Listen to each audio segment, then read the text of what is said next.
Welcome to another edition of Parks Are for People, brought to you by the LA County Department of Parks and Recreation. I'm Steve Foulger, your host, and we've got a lot in store for you on today's show as summer kicks into gear. You'll be in for some high-speed action as we take you to the Castaic drag boat races. After that, we'll expand your horizons by learning how to play cricket Samoan style.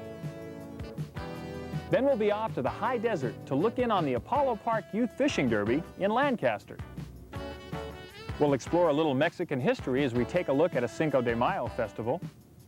And we'll preview the upcoming Queen Mary Open Golf Tournament. But first, let's go to Benelli Park in San Dimas and check out a little-known but fast-growing sport. Benelli Park is the site of many types of races. Today, the early morning sun warms the chilly air as competitors ready themselves for yet another day of racing. But this race is somewhat different. Most of it takes place off-road. This is the Benelli Park Off-Road Biathlon. Contestants must run 2.5 miles, bicycle at least 6 miles, and run another 2.5 miles using the paved roads and unpaved equestrian trails around the park. The running takes place on both dirt paths and paved roads. Runners use the same shoes on dirt that they would on pavement. But for the cycling portion, a very special type of bicycle is needed. This is an all-terrain bicycle, otherwise known as a mountain bike. Built for the most rugged mountain terrain, these bikes are made with an extra thick frame for sturdiness, fat tires for better traction, and special heavy-duty brakes and gears. Only mountain bikes can handle the rigors of off-road bicycle racing. While the bikes are made to challenge the great outdoors, they're only as good as those who ride them. These competitors must also be built of sturdy materials to endure the rough road ahead. The race begins and the contestants start the 2.5-mile run through Benelli Park.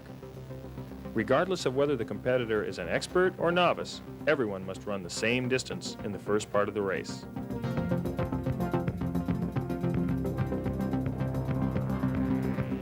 The leader begins the transition from running to cycling with the pack close behind. Once on their mountain bikes, the competitors head for the hills to challenge the high country around Benelli Park for the 6.5-mile cycling portion of the biathlon. These dirt paths are narrow, winding, and make for treacherous going. Now the skill of the competitor becomes at least as important as the speed at which they're racing. Riders must fight to remain upright against the loose sand, steep hills, and tight turns. On the more positive side, after every exhausting uphill assault is a thrilling downhill descent. When the 6-mile bike trail has been finished, the race splits into 2 parts. For the novice racers, it's time to abandon their mountain bikes and run the last mile on foot. But it's not over for the experts. They must stay on their mountain bikes and complete yet another 6.5-mile loop through the difficult trails around the park.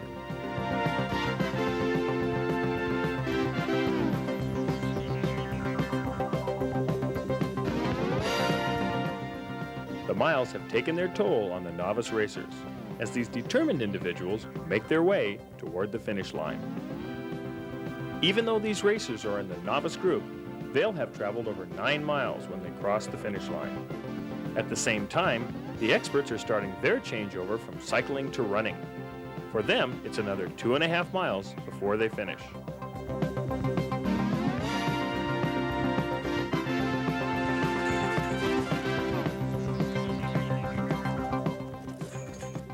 With the race over, we wondered what made these people want to suffer through such an ordeal of willpower. I don't really know.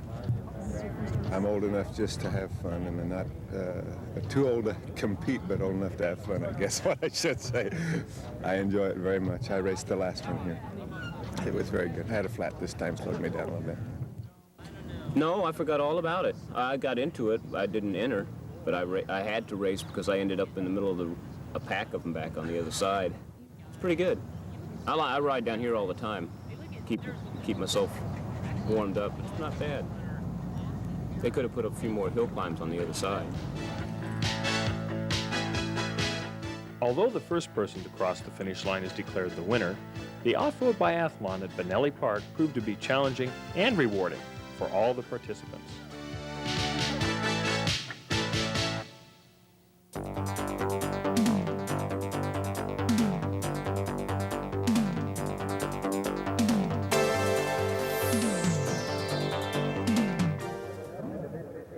bet you know a lot about drag boat racing. You know it's flashy and fun to watch. Well, you're right. As you can see, drag boat racing is everything you thought and more, a lot more. We're going to show you what a lot more means as we take a look at the nuts and bolts behind these high-speed competitions. We're at Castaic Lake for this International Hot Boat Association race, and we'll be seeing some of the world's fastest drag boats reach speeds of over 200 miles per hour.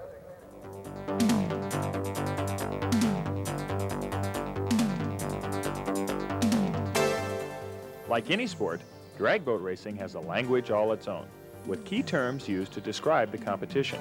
Keeping this in mind, let's have a lesson on drag boatology. The course is 1/4 mile long, which at 200 miles per hour isn't very much time to incorporate race strategy. The top elapsed time, or ET, averages about 5 seconds. During the course of a race, a number of factors can arise. The boat may develop mechanical problems, which provides the racer with a poor finish. The boats are divided into categories according to their design. The granddaddy of the racing classes is the top fuel hydro, which reaches speeds of over 200 miles per hour. Some of the other classes are blown alcohol hydros and blown gas hydros. During a race, two boats from the same class are paired off. They start together at the holding rope, where the racers are ready on the line. This line is actually about 200 feet from the start. The racers are given a 5-second countdown, during which they approach the starting line. The start is actually a set of red, yellow, and green lights and is called a floating Christmas tree. When the racers reach the start, they should be traveling at close to full speed. The object is to cross the starting line at the same time the light turns green. A racer who red lights or crosses the starting line while the light is still red is disqualified. If the driver feels he cannot win the race, he may elect to click it or shut off the motor rather than risk damaging the expensive engine. There is some inherent danger in the sport of drag boat racing. Racers sit in front of powerful engines, and unforeseen accidents can happen during the course of any race. Accidents are not common, but if a boat does crash, the driver is most likely to be thrown clear of the debris. Even then, water doesn't provide for a soft landing when the driver is still traveling at high speed. Safety crews are on the lake during all races and can be at the scene of an accident within 10 seconds of a crash. This race was one of many held on lakes operated by the LA County Department of Parks and Recreation. In addition to the races held here at Castaic, Benelli Park also hosts the International Hot Boat Association's National Championships. And we're happy to report that this is the only time when Parks Are for People is a real drag. Stay tuned, we'll be right back.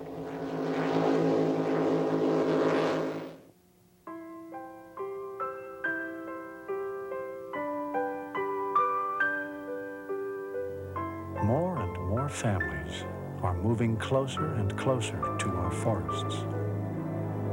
That's why, if you're careless with fire when you go to the forest, you could burn a lot more than trees.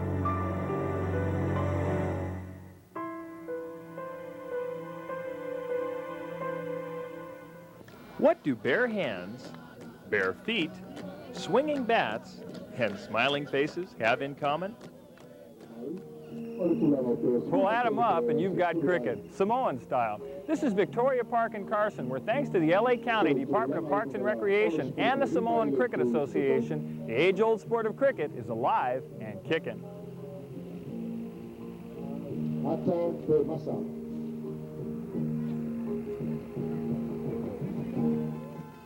Since the association was formed in 1976, the growth of the sport has been creeping along at a steady pace. Today, the league boasts over 1,300 members, with some 20 men's and women's teams. Players come from as far as Seattle to compete in the matches that take place every Saturday from April through September.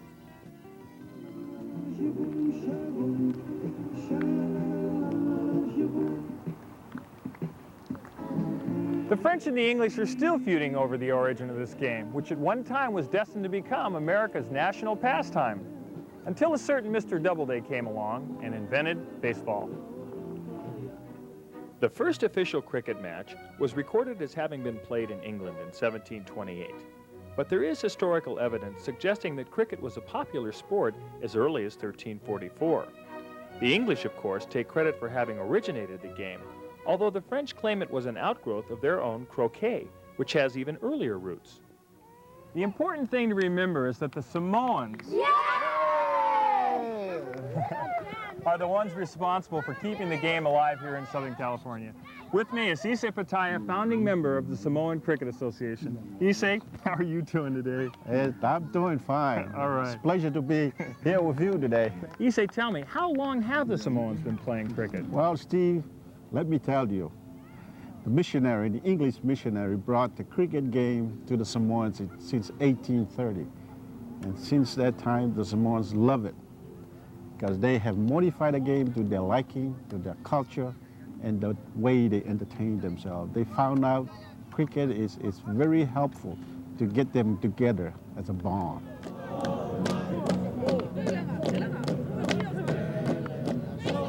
At first glance, cricket seems a lot like baseball.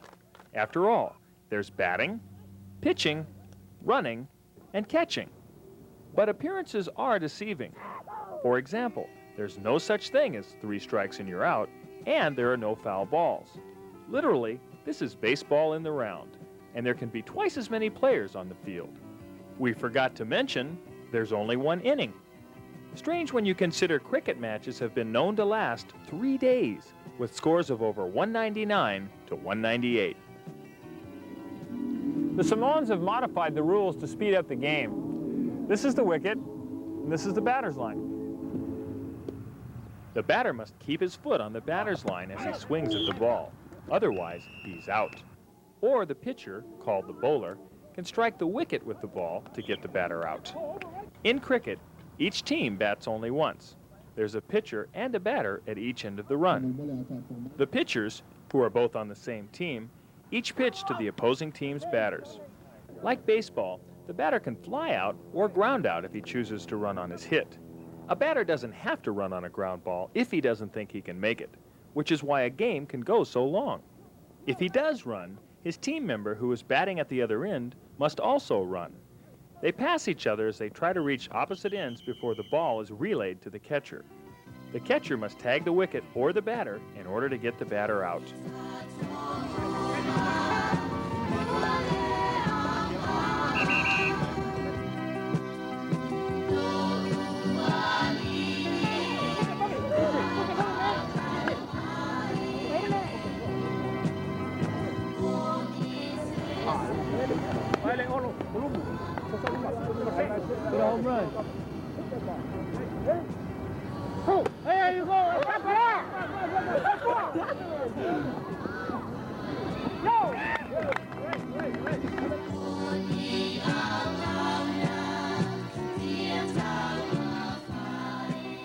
Issei, I want to thank you guys and the team for a really great day!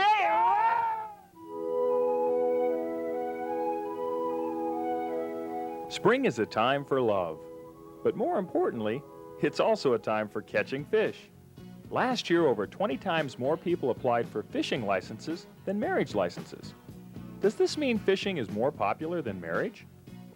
But even if you are married, you should consider one of the 13 lakes operated by the Department of Parks and Recreation that are open for fishing.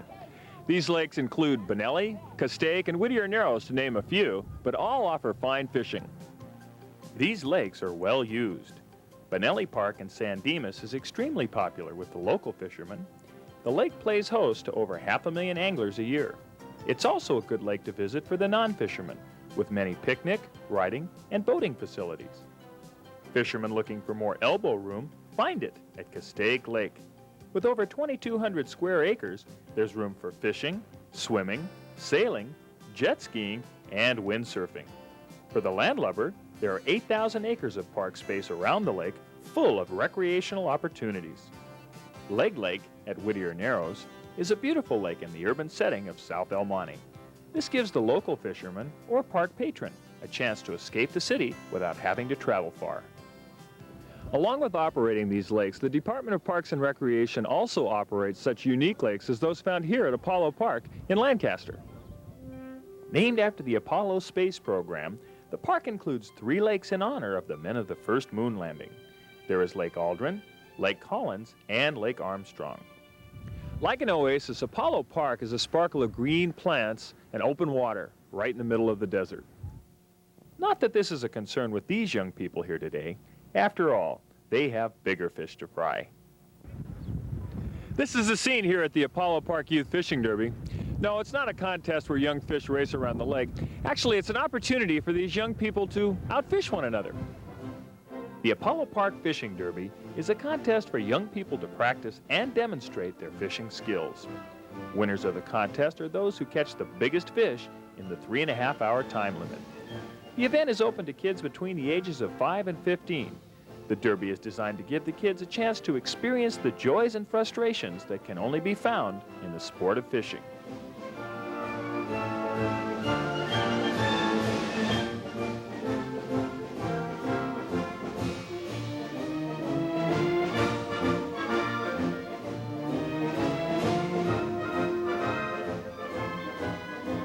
We talked to some of these young anglers to find out just who is top fish. What do you got there? A fish. Well, looks like a fish to me. What kind of fish is it? Rainbow trout. Rainbow trout. And can you tell me how much they weigh? The biggest one here weighs 1.5, and this one right here, I don't know how much it weighs. 5.5. What kind of bait did you use? A gold lure. Castmaster. Bassmasters. Worms. Worms.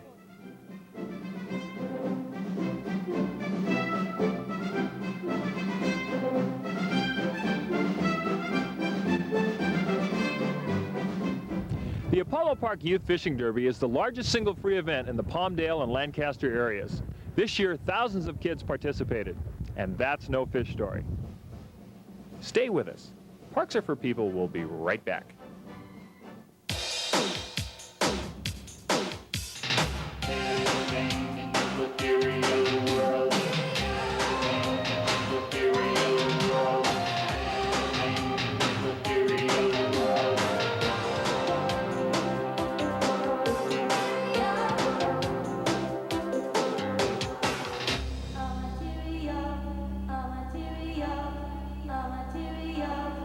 Please volunteer for the American Red Cross.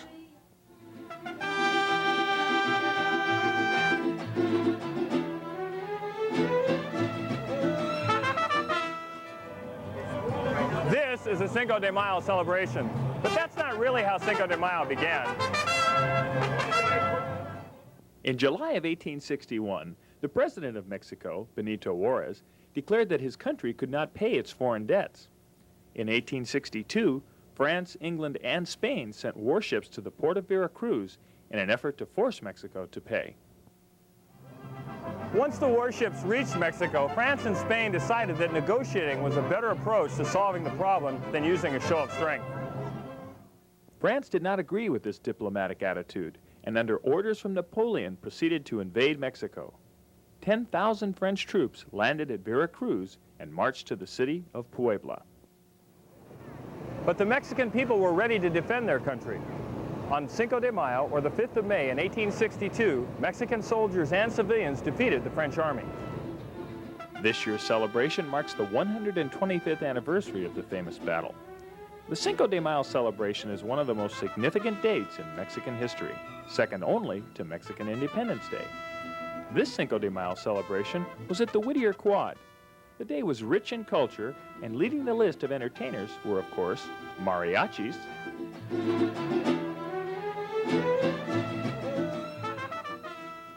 and ballet folklorico.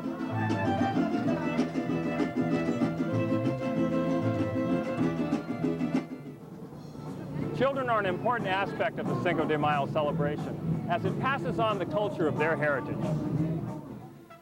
The Patio de los Niños was a lively place with carnival rides, face painting, a puppet theater, tortilla making, and crafts where kids are taught how to create traditional art.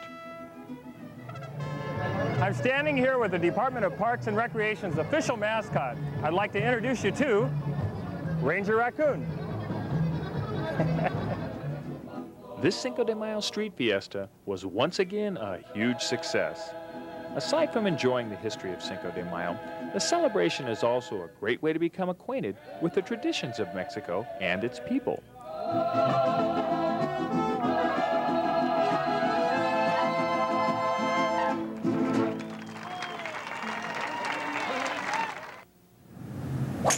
Coming up on August 18th through the 23rd at the Lakewood Country Club is the annual Queen Mary Open Golf Tournament. The tournament is hosted by the Long Beach Exchange Club, with proceeds going toward the prevention of child abuse. The Lakewood Country Club provides an excellent setting for championship tournaments, and the Queen Mary Open is in its 16th year. This year's purse totals over $75,000. Come on, come on, come on. Most of these professional golfers play on the Golden State Circuit. Many have gone on to the PGA Tour. After 4 days of tournament play, the leaders approached the final hole.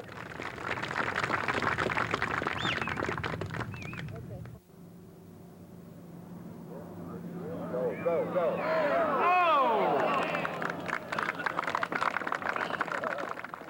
The winner was Jeff Wilson of Vallejo, California.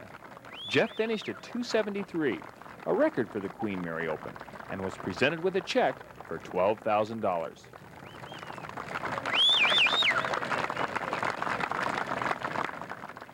The world's a different place where life's become a race. And unlike the world of past, our kids grow up too fast. Cause what they see in store is threats of bombs and war. And that deadly game they're taught, the happiness is bought. So the children of today haven't time for child's play. They feel they're all alone, even strangers in their home. So to hide their pain and tears, they destroy their youthful years by giving up on love and hugs and escaping into drugs. And if we say that we won't help cause the problem isn't mine, then it's more than just a shame. Our lack of caring is a crime. Dare to keep a kid off drugs, dare to keep a kid off dope, dare to give a kid some help, dare to give a kid some hope. Help us, we really need your help. Need your help. You gotta help us. Well, that wraps up today's show, but we'd like to tell you about a few upcoming events for the month of August. On August 15th, Castaic Lake will be hosting a bass fishing tournament, and the All-County Swim and Dive Championships will be at El Carrizo Pool on August 22nd. And don't forget the Queen Mary Open Golf Tournament at Lakewood Country Club, August 20th through the 24th. If you have any questions about today's show, give us a call downtown at area code 213-738-3034. Come on out and take advantage of your county parks. I'm Steve Foulger. Join us again next time for more great recreation on Parks Are for People.